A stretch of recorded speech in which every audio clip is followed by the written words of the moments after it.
Most people don't fail because they're weak. They fail because they're comfortable. Comfortable in habits they hate. Comfortable in lives that quietly suffocate them. Comfortable complaining but never changing. And the most disturbing truth? Even when people know their life is broken, they still protect it. Today, we're going to expose why most people never change, even when staying the same is slowly destroying them. The illusion of wanting change. Almost everyone says they want change. I want to be disciplined. I want to be confident. I want to escape this life. But psychology shows something uncomfortable. Wanting change is not the same as being willing to change. The brain is not designed to make you successful. It is designed to make you safe. And safe means familiar routines, predictable pain, known suffering, even if that suffering is miserable. Sigmund Freud once said, "One day, in retrospect, the years of struggle will strike you as the most beautiful." But most people never reach that day because they avoid struggle at all costs. They confuse discomfort with danger. The brain prefers familiar pain. Here's something few people understand. Your brain would rather choose familiar pain than unfamiliar freedom. A job you hate? At least you know how it hurts. A toxic relationship? At least it's predictable. An empty routine? At least it doesn't demand courage. This is called status quo bias, the tendency to prefer things to stay the same, even when change is objectively better. Change means identity death, social friction, temporary incompetence, and the ego hates all three. So instead of changing, people romanticize their suffering, normalize mediocrity, call fear realism. Why people defend the life they hate? Have you noticed this? When someone starts improving, others react strangely. They mock it. They downplay it. They call it fake motivation. Why?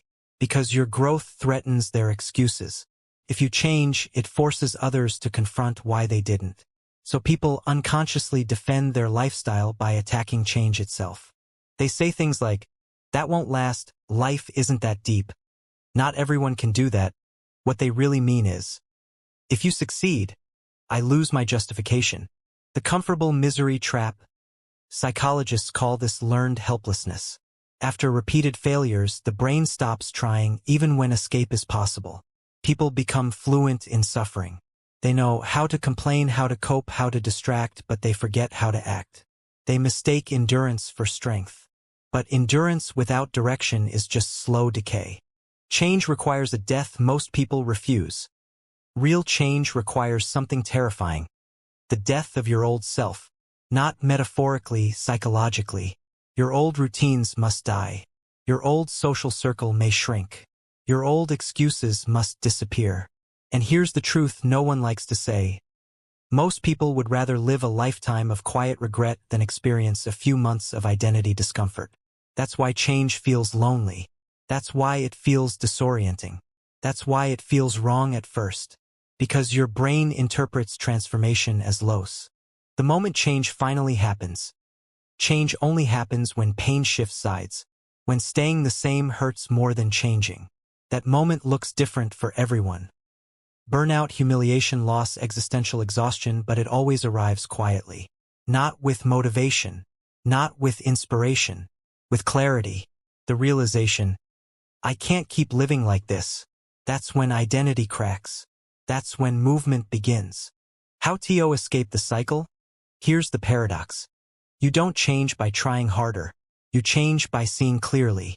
Ask yourself, who do I benefit by staying the same? What discomfort am I avoiding? What identity am I protecting?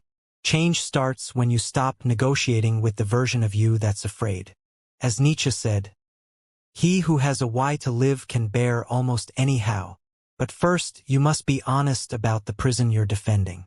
Closing, quiet, powerful ending. Most people never change. Not because they can't, but because they don't want to lose who they've been pretending to be. And if this video unsettled you, that's not a bad thing.